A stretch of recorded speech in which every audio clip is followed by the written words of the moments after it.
ئێمە ئێستا ئەوەی کە دەبێت دەستی پێ بکەین لە ڕاستی وشەی پەروەردا و وشەکە وەک خۆی لەبەرەوە دەبێت گەشتێک بەناو ئەم وشە بکەین هەتاوەکو بتوانین بگەینەوە واتایی کە گیانبینی کوردی دیاری کردو بۆ پەروەردا. هەر زمانێک هەر نەتەوەیەک هەڵگری گیانبینیەکی تایبەتە و لەناو گیانی ئەو زمانەدا شتەکان واتاکانیان بەڕاستی جیاوازە. یعنی بۆ نمونە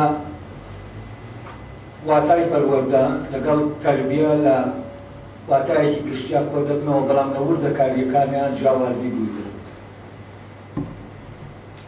یا لە هەر وشەیەک ئەوەی کە لە زمانەکانی ترا بەکاردێنرێت. یعنی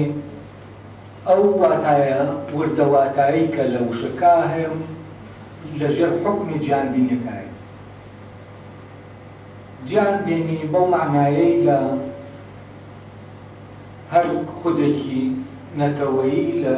شوێنێکەوە ئەو دنیاە دەبینێ و ڕاوەی دەکا کە جیاوازە لەو شوێنەی ترکە ئەو خودە نەتەوەییە تایە ئەو گیانەدا دەڕێژێتەوە. ئەمە بۆ بەجارەکان وایە، تەنانەت بۆ زانستەکانیش وایە. ئێستا تۆ بیر دەکەیتەوە لە فەلسەفە، بۆچی فەلسەفەی ئەڵمانی فەلسەفەیەکی عەقلانیە، بۆچی بۆ نمونە فەلسەفەی فەڕەنسی فەلسەفەیەکی کۆمەڵایەتیە، بەڵام فەلسەفەی ئەمریکی فەلسەفەیەکی عەمەلی و پراگماتیکیە. ئەمە هەمووی ڕەبتی بە گیانبینی وەڵێ. یا کوردیش بە تایبەتی زمانەکەی یعنی هەڵگری ئەو گیانبینیە، بەڵام کێشەی ئێمە ئەوەیە لەو زمانەمان نەخۆڵیوەتەوە بەو شکڵی کە پێویستە. ئەونا بەڕاستی کاتێک کە دەچیتە ناو لێکدانەوەی ئەو شانەوە بە شوێن ئەو واتایە دەگەڕی هەست دەکەی نانی ئەو زمانە زۆر خەزێنەیەکی معرفیە و لە ڕێگەی ئەم خەزێنەوە ئێمە دەتوانین بگەینە بنچینەی بنچینەیەک واتایەکی بنچینەیی بۆ پەروەردا. جا بەلەوە من دەمەوێت باسی ئەو زەمینەیە بکەم کە ئەم واتایە تیا بەکاردێنێت. ئێمە دوو حاڵەتمانەیە لە زانستدا، یعنی دوو حاڵەتمان هەیە بۆ نمونە لە وشەی پەروەردە تایە بەکاردێنرێت. حاڵەتێکیان یعنی دۆخێکیان دۆخی بەر لە زانستە. یعنی چی دۆخی بەر لە زانست؟ یعنی ئێمە کاتێک کە وشەی پەروەردە ڕۆژانە خەڵک بەکاری دێنێ لەگەڵ ئەوەی کە دواتر پەروەردە دەبێت بە زانست و دەبێتە چەمکێکی زانستی دوو شتی تەواو جیاوازە. و هەر شتێک ئەسڵەن وجودی نەبێت ناتوانانی زانستی بۆ دانێت. یعنی زانست دائیمەن لە دوای بوونی شتەکەوە زانستی شتێکمان نییە کە نەبێت، دەبێ ئەو شتە هەبێت و لە دوای ئەوە زانستەکەی دروست دەبێت. لەبەرەوە پەروەردە خۆی پێشتر هەیە، دوای ئەوە زانست پەروەردە وەک زانستێک دروست دەبێت. ئێستا با بیرکەینەوە بۆ نمونە لە زمان ئەو زمانەی کە ئێمە ڕۆژانە قسەی پێ ئەو زمانەی کە قسەی پێ دەکەین ئێمە و وشەی زمان کە لە ڕۆژانە بەکاری دێنین، تۆ دەڵێی بۆ نمونە بە زمانێکی تون قسە دەکا، بە زمانێکی خۆش قسە دەکا، یا هەر شتێکی تر ئەڵێی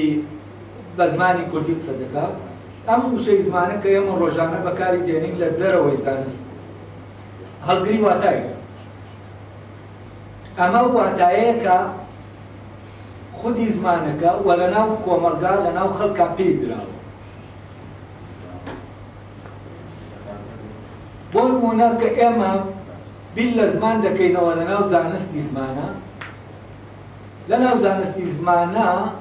زمان بە واتای سیستەمێک بۆ ئەڵسوکەوتی زمانی بۆ قسەکردن. ئەم واتایە زۆر جیاوازە لەوەی کە ئێمە ڕۆژانە وشەی زمان بەکاردێنین. لێرە تەرکیز لەسەر سیستەمە، یعنی لەناو زانستی زمانە دیوێکی نادیاری واتای زمان هەیە، ئەوە ئاشکرا دەکرێت کە لە زمانە ڕۆژانەیەکە ئاشکرا دەکرێت. نییە. بۆچی ئەمە وایە؟ لەبەرەوەی کاتێک ئێمە شتێک بەکاردێنین لە حاڵەتی بەکارهێنانەکەیە تەنها بیر لە بەکارهێنانی دەکەینەوە، یعنی بیرکردنەوە تەنها دەکەوێت ئەو شوێنی بەکارهێنانەکە. بۆ نمونە ئێمە گڵاسێک بەکاردێنین بۆ ئاوخواردن و ڕۆژانە ئەم گڵاسە بۆ ئاوخواردنەوە بەکاردێنین، بەڵام بیریش دەکەینەوە لەوەی بۆ نمونە چۆن بە گڵاسەکە ئاو بخۆینەوە، یعنی خێرا هەڵیگرین بە هێواشی بخۆینەوە چۆن بخۆینەوە، ئەمەش بیر لەمەش دەکەینەوە. بەڵام ئەوەی کە بیری لێ ناکەینەوە چییە؟ گڵاسەکەی بکەین، یعنی گڵاسەکە لە ناو بەکارهێنانە بیر دەچێتەوە. یعنی ئێمە کاتێک کە ئەو گڵاسە بۆ ئاوخواردنەوە بەکاردێنین، هەر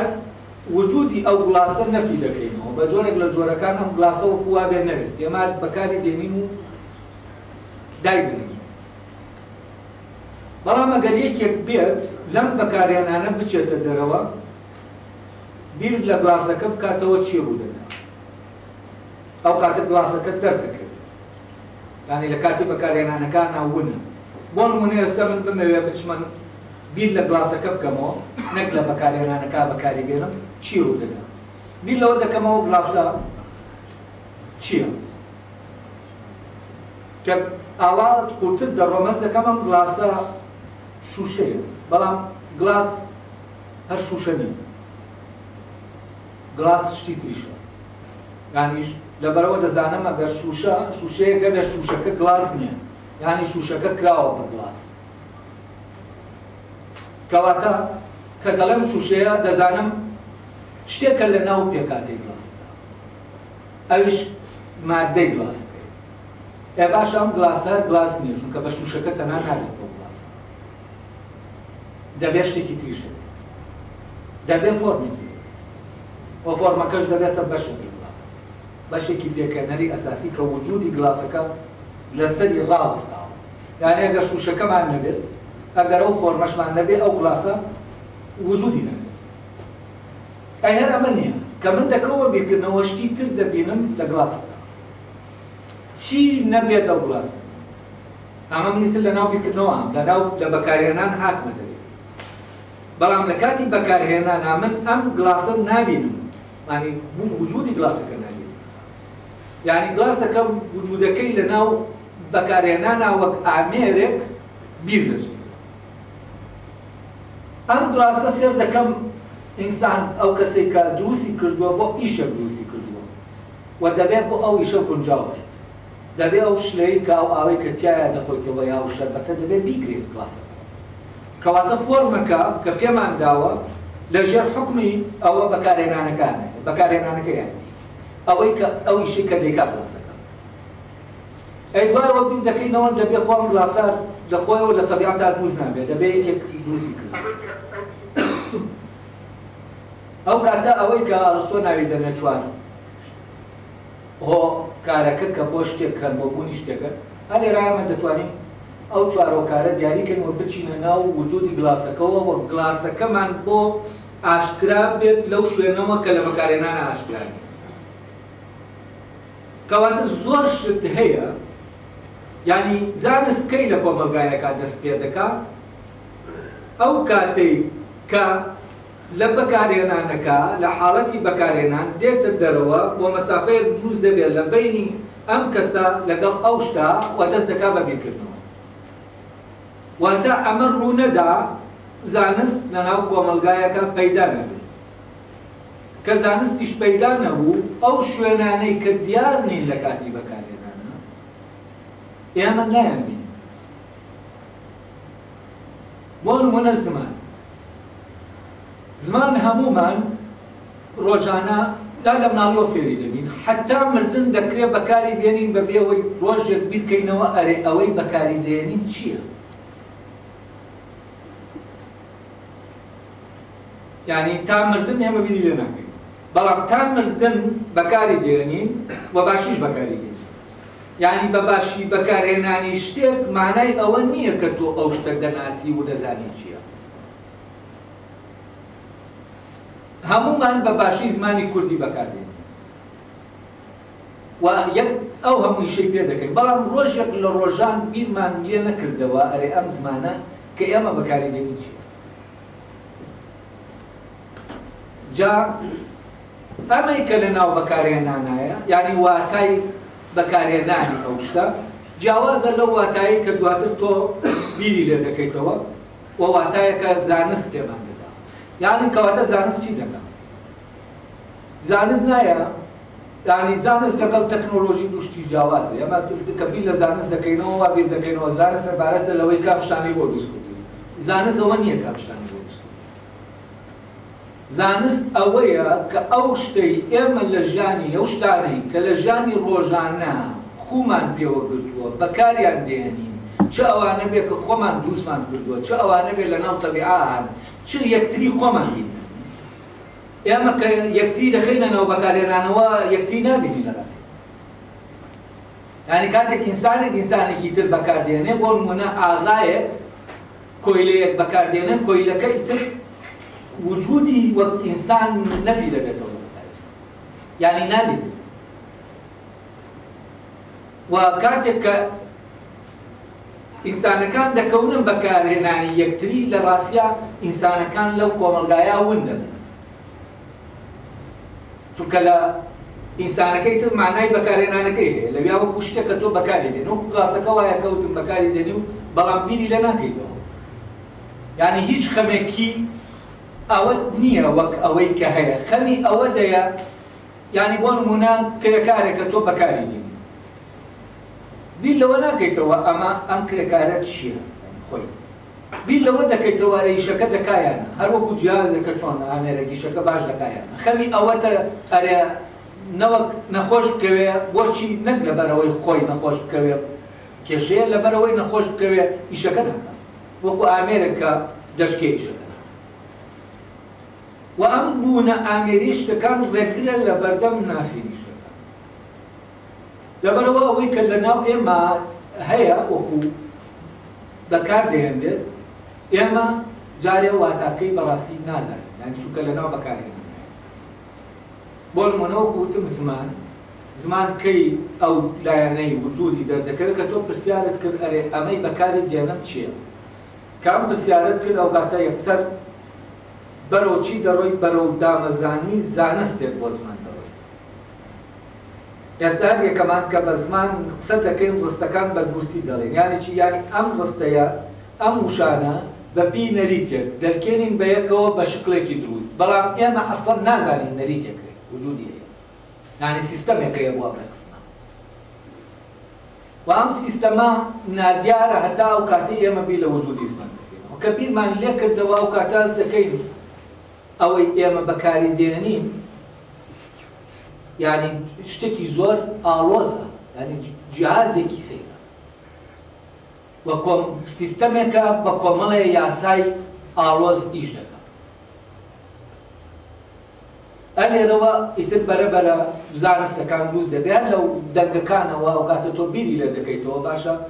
کە من دەڵێم ئازاد ئەو کاتە چی دەکەیتەوە بەس تۆ لە بەکارهێنانە بیر ناکەیتەوە کە ئازاد لە کۆمەڵێ دەنگ پێکاتەوە کە لە زانستی زمانە پێی دەڵێن فۆنین ئەمە بە نسبەتی زمانەوە ئەمە ینی زمانە بەر لە ناو بەکارهێنانە زمان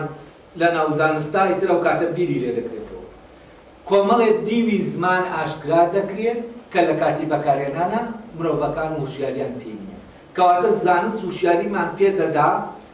بە شوێنێکی ئەو شتانی کە بەکاریان دێنین کە لە کاتی بەکارهێنانە ئێمە ناتوانین دێنین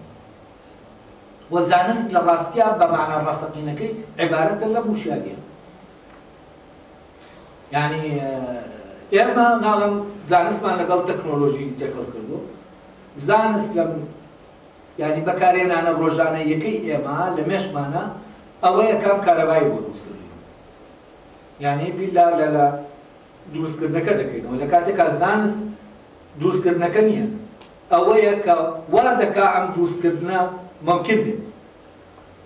یعنی ئەگەر زانست نەبێت تەکنۆلۆژیا نییە و ئەم جانبە تەکنیکیە نیە لەبەرەوە زانست پێش دەکەوێت بەس زانست تەکنۆلۆژیا بەس لە مێشکی ئێمە مێشکی عامەی بەکارهێنانی وشەی زانست هەر کەسێک کە بیر لە زانست دەکاتەوە تەسەورێکی غەڵەتی بۆ زانست تەسەورێکی تەنها بۆ ڕواڵەتێک هەیە کە لە کاتێکا زانست دەکەوێتە پشت ئەو وڵاتەوە یانی زانست خۆشی تووشی لە بەکارهێنانە تووشی ونکردنی وجودی خۆی دەبێت. ئێستا دێمە سەر پەروەردە. پەروەردەش باماشیەوە یانی ئەگەر بیرکەیتەوە بۆ نمونە لە ناو خێڵێکی سەرەتاییە پەروەردە وەک پرۆسەیە وەک کارێکی کە لە ناو کۆمەلگایە دەکرێت لەوانەیە زۆر دەقیقتر و ورتر لە کۆمەلگایەکی پێشکەوتوو پەروەردەکە ئەنجام دەدێت لەناو خێڵە. بۆچی؟ ئەگەر پەروەردەکردنەکە عبارەت بێ لە گواستنەوەی نەریکردەکان بە شێوەیەکی دەقیق کە چۆن لە باوانەکانەوە پێگەیشتوەکانەوە دەگوازێتەوە بۆ وانەی کە منداڵن و لەسەر ئەو نەریتەدا وجودیاندا دەمەزرێنی ئەوە لە کۆمەلگایەکی خێڵێکی سەرەتاییە وەکو خێڵەکانی بۆ نمونە ئەمازۆن یا ئەستورالیا کە ینی خێڵێکی داخراوە لەوانەیە بە درێژایی 1000 ساڵ نەریتەکانی نەگۆڕاوە ینی نەریتەکانی هەر وەک خۆی ماوەتەوە. ئەگەر ئێمە لێرە بیرکەینەوە دەست دەکەین لە ناو ئەم خێڵە سەرەتاییە پرۆسەی پەروەردە بە شکلێکی زۆر زۆر مەزبووتتر وەڕێکتر و باشتر دەچێت بەڕێوە ئەگەر بێت و پرۆسەی پەروەردە ئەوە بێت ئێمە ئەو نەریتانە بە شکلێکی واورد بگوازینەوە کە ئەو کەسەی کە نەریتەکانی بۆ دەگوازینەوە و وەکو کەرەستەیەک ئەم سیستەمەی تیادا دەنین سیستەمەکە لە ناویان بە باشی ئیشکات. ئەو کاتە مناڵێکی خێڵێکی سەرەتایی کە ئەو دەوروبەرە پەروەردەیە نەریتەکەی تیادا دەنێت بە شێوەیەکی زۆر زۆر مەزبووتر دایدەنێ ینی باشتر دایدەنێەوە باشتریش ئیش دەکات لە منداڵێکی بڵێن لە مەکتەبە مۆدێرنەکانە پەروەردەکە چونکە ئەمە هەمان شت فعلەن بە نەریتەکە هەمان شت دەتوانێت بە دەقیقی یعنی ئامێرێکی وردی دروست بە باشی وایە بەرەکە دروستکراوە. ئەی ئەمە لێرە پەروەردە هەیە وەک کاری پەروەردەیی دەکرێت بەڵام ئایا زانستی پەروەردە هەیە؟ بێگومان زانستی پەروەردە نییە. ئەمە وەکو کارێک ئەنجام دەدێ بەبێ وەی هوشیاری بەوە هەبێ ئەرێ ئەو کارەی ئێمە دەیکەین چییە؟ یعنی بۆ نمونە هیچ کەسێکی ناوە خێڵە سەرەتاییە بیر ناکاتەوە لەوەی ئەم کارە چیە دەیکات بیر لەوە دەکاتەوە کە چۆن بەباشی بیکات. یعنی لەو دۆخا ئەو کەسێک کە پەروەردە دەکات ئامێرێکە بەدەست کۆمەلگاکەوە خێڵەکەوە ئەو کارەی پێ دەکات ئەویش دەیەوێت بە باشترین شێوە بیکات ینی ئامێرێکی باش بێت بۆ گواستنەوەکە. ئەو کاتە پەروەردەکارەکە چیە؟ ئامێری گواستنەوەی دەکات معمەلێکە بۆ دروستکردنی ئەوانی تر لە ڕێگەی نەریتەکانەوە منداڵەکان. ئەی پەروەردە لێرە هێشتا فعلەن بیری لێ نەکراوەتەوە بەڵام شتێکە دەکرێت. ئەمە نەگەر لەوە لە پەروەردە لە فیزیا وەکو زانستێک خۆ یاساکان لە گیرفانیان دەرنایەنێ و بۆ نمونە دەڵێ یاساکانی جوڵە هەن لە هەموو جوڵەیەکا کە هەر تەنێکی فیزیکی دەیکا و یاسایانە حاکمن لەسەر ئەو جوڵەیە و ئێمە بە سەلیقە زۆر جار شتانەکەیە بەکاری دێنین لە ڕووی فیزیکیەوە بە پێی یاسایەک بەکاری دێنین و کارەکە بەڕێ دەکەین بەبێ یاسا بزانین بە پێی یاسایە کارمان کرد وەکو چۆن ئێمە لە زمان قسە دەکەین بەبێ بزانین بە پێی یاسایە قسە دەکەین. لەبەرەوە فیزیا شەرعی شت ئەوەیە کە تۆ لە دۆخی بەکارهێنانە ئەو یاسایانە کە لە کاتی بەکارهێنانە ئەوە دێیتە دەرەوە ئینجا بیریان لێ دەکەیتەوە کە بیرت لێ کردەوە ئەو شتەی کە لە پشت ئەم دەرکەوتانەوە هەیە تۆ دەتوانی ببینی. و ئەمەش نییە ئەگەر وا بێت بڵێن ئەمە شتێکی یعنی ئەوە نییە کە بڵێن خەیاڵ بێت شتێکی میتافیزیکی بێت نەتوانی ببینی. نا تۆ بەرجەستەبوونی یاساکان دەبینی لە ڕێگەی بەرجەستەبوونی یاساکان کارکردنی یاساکانەوە دەتوانی بەرەبەر هەڵکشێ بۆ ئەوەی کە بڵێ ئەم یاسایە لە پشت ئەم ئاڵس و کەوتەوە. ئێستا لە هەر جوڵەیەکی ئاڵس و کەوتێکی منداڵێکی ئێمە دەکرێت بتوانین بیلەوە بکەینەوە ئەوەی لە پشتێتی هەست و کەوتەی پێ دەکا چییە؟ و لێرەوە ئێمە بەرەبەرە لە بەکارهێنانی پەروەردەوە، یانی پەروەردە لە دۆخی بەکارهێنانە، ئێمە دەگوازینەوە بۆ پەروەردە وەک زانست. ئەو کاتە ئێمە بیر لەوە دەکەینەوە کە لە کۆمەلگاکە لە پشت تاکەکانەوە حکمی تاکەکان دەکا. واتە نەژگەین بەوە ئێمە ناتوانین دەستکاری بەڕاستی ئەو نەریتانە بکەین کە نادیارن و لە ناو سوکەوتی تاکەکانە بەدەست دەبێت. لەبەرەوە ئەوانەی کە کاری پەروەردەیی دەکەن دەبێت وشاریەکی تەواویان نەبێت، دەبێت بتوانن لە حاڵەتی بەکارهێنانە کە خۆیان کاری بەکارهێنانی وەکو ئامێرێک بەکاردێنرێن بۆ ئەم پرۆسەیە بگوازنەوە بۆ ئەوەی کە بپرسن ئەوەی دەیکەن چییە. کە نەتپرسی ئەوەی دەیکەی چییە، تۆ وەکو مامۆسایەک وشیار نی بە پرۆسەی پەروەردە. کە وشیار نەبووی بە پرۆسەی پەروەردە و ناتوانانی دەستکاری ئەم شتانە یانی نەریتەکان بکەیت. چونکە دەستکاریکردنی نەریتەکان لە ئەنجامی وشیاری بە نەریتەکان پێیان دەبێت. و ئەمەش لە کوێوە دروست دەبێت؟ گواستنەوەیە لە قۆناغی بەکارهێنانەوە بۆ قۆناغی تێڕامان و بیرکردنەوە لێ وەکو ئەوەی کە هەیە. یعنی مامۆستا لە ناو مەکتەبەکانە وەکو وایە وەکو ئامێرێک زانکۆکان دروستیان کردوێ لەوێ ئیشێ بکات. و ئیشەکەی دەکات و ئەوە گرنگە متابعی ئەوە دەکرێت ئایا ئەمە بەباشی ئیشەکە بەڕێوە دەبایە. مامۆستا کە ئەو کاتە دەکەوێتە ناو پەروەردەیەکی ڕاستەقینەوە واز دەکات چی دەکات کە پرسیار لە خۆی بکە ئەرێ ئەوەی دەیکات چییە. کە پرسیاری لە من کرد ئەوەی دەیکات چی، ئەو کاتە ڕێک بیر لەو کارە دەکاتەوە کە دەیکات. و کە بیرشی لە کارەکەی کردەوە ئەو کاتە دەتوانێت دەستکاریش دەکات. و بەبێ ئەمە ممکن بوو. ئەمە وابزانم ڕۆشن بوویەوە کە شتەکان لە بەکارهێنانە چۆنن لە دەرەوەی بەکارهێنانە کە تۆ دایانخەیتە ناو بیرکردنەوە و بیریان لێ دەکەیتەوە. تاوان لە ناو بیرکردنەوە هیچ مەبەستێکی بەکارهێنان نامێنێت. لە بەکارهێنانە مەبەستەیە کۆمەڵێش یانی شتانێک هەیە کە تۆ لەو دۆخە دەردەی وەکو کەسێک کە لە ناو بەکارهێنانای دەچیتە دۆخەکەی تر وەکو وایە دوو کەسی جیاواز بە دوو دۆخی تەواو جیاوازەوە. تۆ وجود یعنی وجودت لە ناو بیرکردنەوە لەگەڵ وجودت لە ناو بەکارهێنانە دوو شتی تەواو جیاوازە. و بەبێ وجود لە ناو بیرکردنەوە ئیمکانی گۆڕانی هیچ شتێک نییە. و ئەوەی ئەوروپا و گۆڕانە گەورەی کرد لە دەرەنجامی ئەمە بوو کە لە دۆخی بەکارهێنانەوە گواستیەوە بۆچی بۆ دۆخی بیرکردنەوە. و دیکات کە وجودی بەس بە بیرکردنەوەەوە لێرەوەیە. من بیر دەکەمەوە کەواتە و فعلەن بەکارهێنانی لاقەی بەبوونەوە نییە. و لە ناو دۆخی بیرکردنەوە بوونی شتەکان وەک خۆیان دەبێت بەخۆش بوو. من بیر دەکەمەوە لە خۆم کەواتە هەم کە لە ڕێگەی بیرکردنەوە نەبێ من ناتوانم دەرک بەبوونی خۆم. و تا من نەکەومە ناو بواری بیرکردنەوە بۆ ئەوەی کە بیرم لێ دەکاتەوە وجودم بوونم داخراوە. وەکو وایە دیوارێکە بێت کە ئەو نەتوانێت من لە پشت دیوارەکەەوە بم. بەس کە کەوتە ناو بیرکردنەوە ئەمە دەکرێتەوە. یعنی لە ناو بیرکردنەوە هەر ئەوە نییە کە تۆ بیر دەکەیتەوە، ئەو بابەتەش کە هەیە بۆ دەکرێتەوە. دەکرێت ئەمە زۆر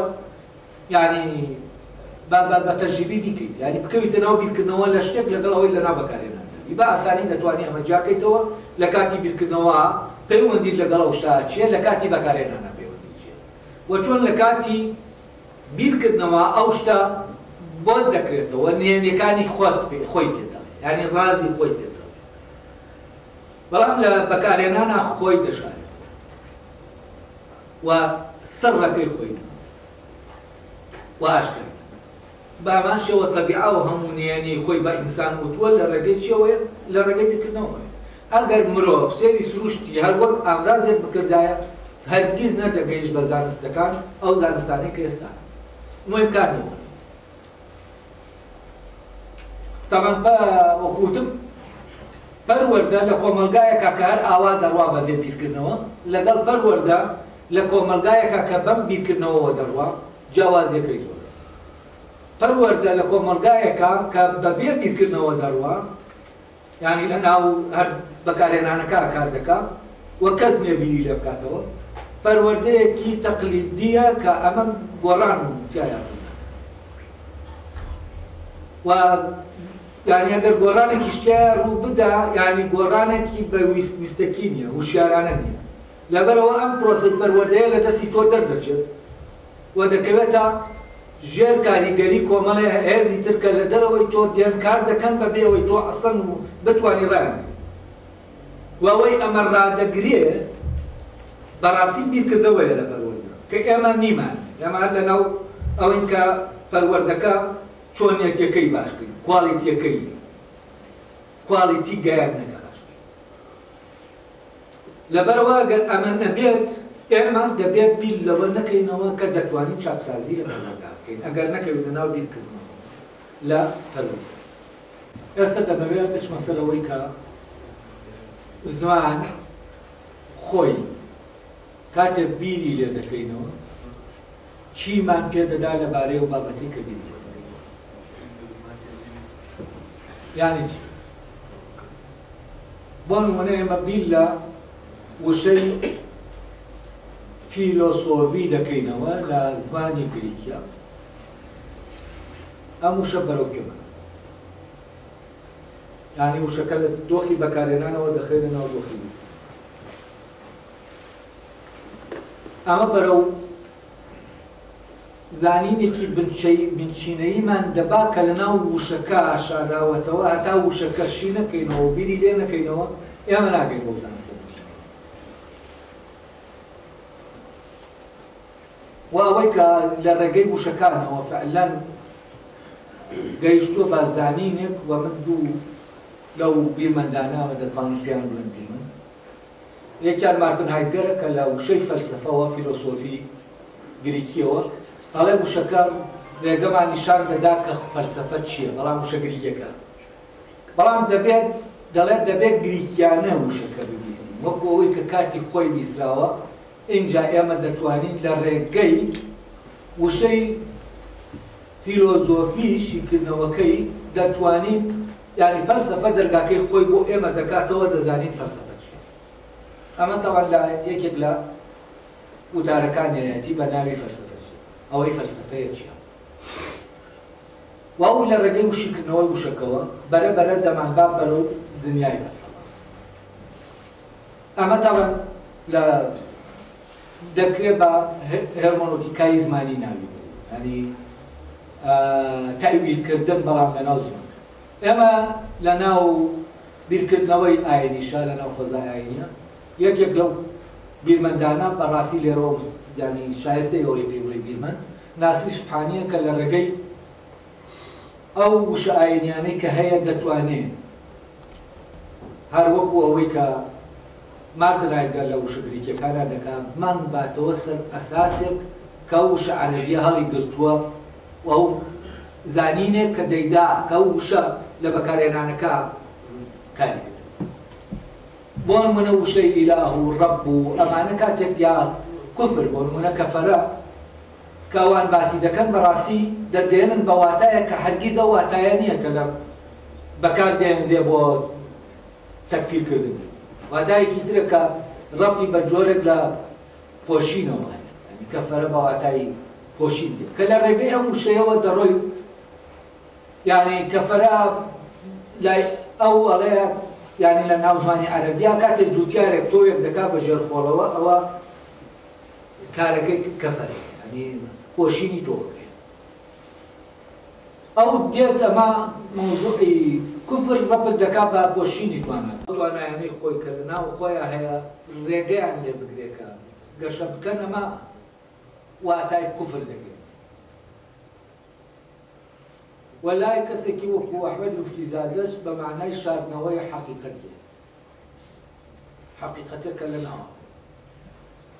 یعنی هەر معنای پۆشینەکەی تاوان لە ناو گریکیا و وشەی هایدگەر بەکاری دێنن بۆ حەقیقەت عینی حەقیقەت یعنی ناپۆشین يعني بەرامبەر ناپۆشین پۆشینەیە کە کوفر یعنی کوفر ئەگەر ئێمە لەم شوێنەوە وەریگرین بەرامبەرەکەی یعنی دژە حەقیقەتە یعنی بەرامبەرەکەی حەقیقەتە چونکە حەقیقەت ناپۆشینە یعنی پەردە هەڵماڵینە لەسەر ڕاستیکە بەڵام کوفر عیبارەتە لە پەردەدادانەوە لەسەر ئێمە کە لەگەڵ ئەوانە بیر دەکەینەوە دەچینە ئەم واتایانەوە بەڕاستی دەچینە ناو جیانێکی ترەوە کە زۆر جیاوازە لەو جیانەی کە لە بەکار وشەکان لە بەکارهێنانە ئێمە دەبەن بۆ ناوی و ئەو لێکدانەوانەی بۆ ئەم وشانە کراوە لە بیرکردنەوە ئایدۆلۆژیەکە بەڕاستی یعنی واتایەک دراوە بەو کافر کە کافرش ئەوە کەسێکە کە شتێک گەیەنێکە یا نەفی شتێک بەس لێرە ئەمە نییە لێرە ڕەبتی بە پۆشینەوە هاي طبعا موضوع حقيقة عين الشرك للرجاء أم بوشين ونافوشينوا كلو شجريكوا ديانة براسي وتاعي كتير دابا موضوع حقيقة كجواز لو أتبعوي كذي أما دم بيان ليرو أوبرم وشكاني زمانه كبرجان بينيكي داري كراو أو وشانا ساز كراو وواتاعي كان هالقرطو كسر بوجيانه كأو ملتا جان بینیەکە ئەو میلەتەی تایە لە ناوە ئەو جیانە ناوەکیە کە ئەو لە ناو خۆیان تایە دەژی یعنی جیانی بیرکردنەوەی نەتەوەیە میلەتێک کە جیانی واتاکان و ئەم جیانی واتایانە خەزێنەیەکە لە زانینێکی ئەساسی کە بۆ هەر بەحسێک پێویستە بە شوێنیان بڕواتە ئەو زانینە ئەساسی لەبارەی ئەو شتەوە دەستکەوێت بۆ ئەوەی دواتر ئەوە بکاتە دەستپێک بۆ ئەوەی بچێتە ناو بابەتەکەی من لێرە هەوڵ دەدەم ئەمەی کە ئەوان لەگەڵ ئەو شانە کردویانە لە زمانی عەرەبی و لە زمانی گریکیا بۆ نمونە لە زمانی کوردیا بکەین بە شوێن بزانین وشەی پەروەردە چیمان پێدا تەمان وشەی پەروەردە يعني بۆ ئەوەی ئەو واتایەمان بداتێ کە پێویستمانە واتا بنچینەیە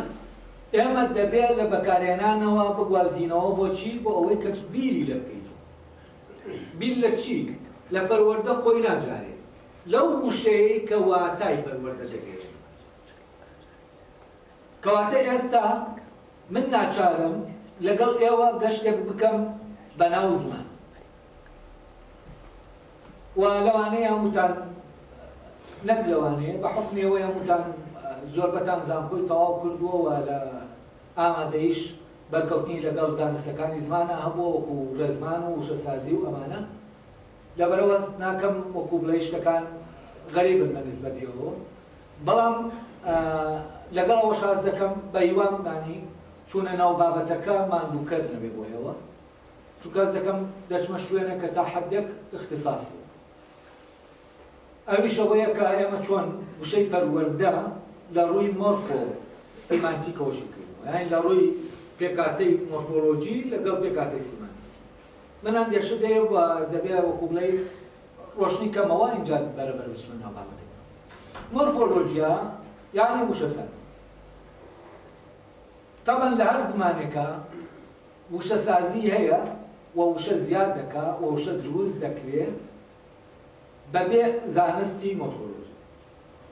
یعنی سازکردنی وشە لە زمانە پێش دەکەوێت بەسەر زانستەکە کە وەکوتر پێشتر ئاماژەکرێت بەڵام مۆرفۆلۆژی کۆمەکمان دەکا بزانین ئەو وشانەی کە خۆیان ساز کراون بە سەلیقە بەو سەلیقە زمانیە کە لەناو ئەو میلەتە هەیە و بەپێی ئەو ڕێسایانە کە دواتر مۆرفۆلۆژیای ئەو زمانە کەشفی دەکات بزانین چۆن کراوە سینتاکسی سیمانتیکیش بە واتای واتاناسی واتاسازی ئەو فۆرمە ئەو مۆرفیمە چ واتایەکی هەڵگرتووە ئێمە لە سادەترین شتا دەزانین هەر وشەیەک لە وشەکان واتایەکی هەیە و ئێمە وشانە دەڵێن بەڵام واتەکان لە مشکی هەمومانە هەیە باش بەسراون بە وشانەوە کاتێک ئێمە ئەم دەنگە لە زمانی ئێمە دێتە دەرێ یەکسەر واتاکە لە مێشکی گوێگرەکە حازم دەبێت و ئەم واتایە مشتەرەکە ینی پێشتر ینی هەمومان دەزانین کە بۆ نمونە دەڵێن درەخت واتاکەی کە لە ناو بیرمانە دروست دەبێت ئەم درەختە ڕەبتە بۆ واتایەوە لەبەرەوە من واتاکە دێتە خەیاڵم دوای ئەوە درەخت گۆ دەکەم بۆ دەرەوە دێڵێم بە تۆ و لەناو تۆشا کە درەخت دەبیستی بە پێشەوانەی منەوە واتاکە دێنێ لەگەڵ یعنی من واتاکە وشەکەم پێ دەڵێ وشەکە ڕادەکێشێ و دێڵێت بەڵام لە بیستنی تووا بە پێشەوانەوە کاتێک کە تۆ دەنگەکە دەبیستی یەکسەر واتاکەی حەزت دەبێت بۆ نمونە ئەگەر واتای درەختەکە وێنەی درەختێک بێ لە زەوی من بۆی بڵم درەختێکم جار دەبێ وێنەکە لە زەوی حەزت بێت تا بزانم ئەوەی کە دەیڵم چییە ئەو کاتە دەڵێم درەخت دەری دەبرم کە دەرم بڕی ئەو کاتە تۆ کە دەبیستی دەنگەکە دەبیستی واتاکە لەگەڵ دەنگەکە نایە ئەمە یەکێکە لەو هەڵانەی بەڕاستی دیسۆسۆر دێکا پێی وایە بۆ نمونە درەخت ینی پێکاتەیەکە لە واتا و لە فۆرمە دەنگێکە بەڵام درەخت لە ڕاستیا پێکاتەیەک نییە لە واتا و فۆرمە دەنگێکە یعنی چی یعنی لەناو درەختەکە وشەی درەختە واتاکە نییە وأما بقرة لنا زمان مودرن هر روشتوا تا شو مسكيشة يعني مشتا راسي نكرا ملاحظة نكرا وكم واتايا يعني كدلي أماجا لا يسوسين بكاتيكا لشي لواتا لقل دنجكا فورما دنجكا كدلي درخت لقل بون منوي يعني درخت كل زين معناك أجر واتا كيبين أمانة بكم بكا ولا ناو درختها برام ناو درختها أما بقرين ئەم دەنگی درەختە وەکو پێکاتەیەکی دەنگی بە هیچ شێوەیەکی ئەمە ناتوانێت چی بدۆزینەوە واتە بدۆزین ئەگەر ئەمە وا وایە کە ئەوان دێڵێن دەبوایە تۆ بە هەر زمانێک قسە بکەیت ئەوەی ئەویتر لێ تێ بکات بۆچی چونکە تۆ لە ئەمان کاتا واتەکەشی پێ دەدەی بۆەوەی واتەکەشی پێدا و کاتە دەتوانێت ینی بزانێت چی دەڵێت بەڵام ئەوەی کە من لەگەڵ ئینگلیزێکە لەگەڵ ئەڵمانێکە یا لەگەڵ هەر کەسێکی ترا کە قسیمیەکە قسە دەکەم دەڵێم درەخت ئەو تەقەی سەری دێ وەکو خۆمان دەڵێن ئەوە بەڵگەیە لەسەر ئەوەی کە واتاکە لەگەڵیان نەڕۆژێت کەواتە واتاکە دەبێت لە نەگەر واتاکە دەبێت ڕەبتی بینی ئەو دەنگە ئەو فۆرمە دەنگیە لەگەڵ واتاکە ئەوەش لە زەینی ئێمە یعنی هەر یەکسەر ئۆتۆماتیکی کاتێک دەڵێن درەخت یەکسەر لە مێشکی تو واتاکە ڕاکێشێ ئەگەر ئەمە نەبێ ئێمە لە یەکتر تێناگەین جا لێرە من کە باسی مۆرفۆلۆژی دەکەم دەمەوێت ملاحەزەیەکی تۆ لەسەر مۆرفیم بدەم مۆرفیم بۆچی دانراوە مۆرفیم طبعاً جاران وشە بوو با هەموو شتێک دەوترا وشە بۆ نمونە تۆ دەڵێ درەخت وشەیە دەڵێ هەڵدان وەکو فعلێک وشەیە پێدان وشەیە باشە ئێمە هەڵمان هەیە دامان هەیە ئەی ئەمانە چی لەبەرەوەی ئەمانە بەسەر بەخۆ نین دەچنە بەڵام لەگەڵ وشەی ترا لەگەڵ وشەی ترا وشە دروست دەکەن ئەمانە ناون مۆرفیم مۆرفیم بەکار دێنرێ یعنی لێرەوە دوو جۆر لە مۆرفیم جیاوازە مۆرفیمێک کە سەربەخۆیە خۆی بەتەنیایە وەکو درەخت و ئەمانە درەخت و دار و مرۆڤ و هەر شتێک لەمانەی کە بە کارەکان بۆ نمونە دان خواردن ئەمانە هەمووی وەکو بڵێ مۆرفیمی سەربەخۆن بەڵام مۆرفیممان هەیە وشە دروست دەکات ئەمە بۆیە باز دەکەم چونکە پەروەردە لە سێ مۆرفیمی زۆر ئاوەست دەکاتوە واتە نەچیتە ئەم مۆرفیمانە شی نەکەیتەوە واتەکەیان دیاری نەکەی ناگەی بەو زانینەی کە باسم کرد دەستپێکی ئەوەیە کە ئێمە لەگەڵ پەروەردە بڕۆین لە زمانی و هەتا ئەمە نازانین ئەو وشەی پەروەردە چەند بەسەختی دروست کرا و ئەو سەلیقەی کە ئەمەی دروست کردووە و ئەو واتایی تیا داناوە چەند سیر داینەوە و چەند حساباتی کردووە هەر لە ناو وشەی پەروەردە تێکەڵبوونی دیالێکتەکان هەیە من پێیان دەڵێم شێوە زمانەکە جا لە شێوەزار چونکە ئەمانە شێوەی زمان شێوەیەکن لە شێوەی زمان نەکە شێوەی زانێ ئەوەی کە پێی دەنووسێەوە ئەدەبیاتێکی بەرزیە لە کوردیا بۆ نمونە سۆرانی هەورانی کرمانجی بڵێن ئەگەر زازاکیش ئەدەبیاتی خۆی هەبێ ببێ بە زمانی نووسین زۆری ئەمانە شێوە زمانی کورد بۆ ئەوەی لەوە جار بێتەوە کە پێی دەڵێن دیالێکت هیچ قسەکردنە نووسینی نییە ئەمە تەمەن حاڵەتێکی تایبەتە لە زمانی کوردیا لەناو وشەی پەروەردە دواتر دەبینین کە چۆن هەورانی و سۆرانی لەناو ئەم وشە لە شوێنێکی شاتەبان کرمانجیش دێتە ناوی هەر سێ شێوە زمانەکە بەشداریان هەیە لە دروستبوونی ئەو وشەی پەروەردە بە بەشداریەکی سیر کە تۆ تا وشەکەشی نەکەیتەوە دەرکی بێت و دواییش دەرگێنن بە واتایەک کە ئەو واتە دەبێتە ئەساس بۆ ئەوەی ئێمە لە پەروەردە دێت جا باید دەبێ وەکو بڵێیت تۆزە سەبرتان لەگەڵ ما هەبێ بۆ ئەوەی شتەکە بابەتەکە شیکەمەوە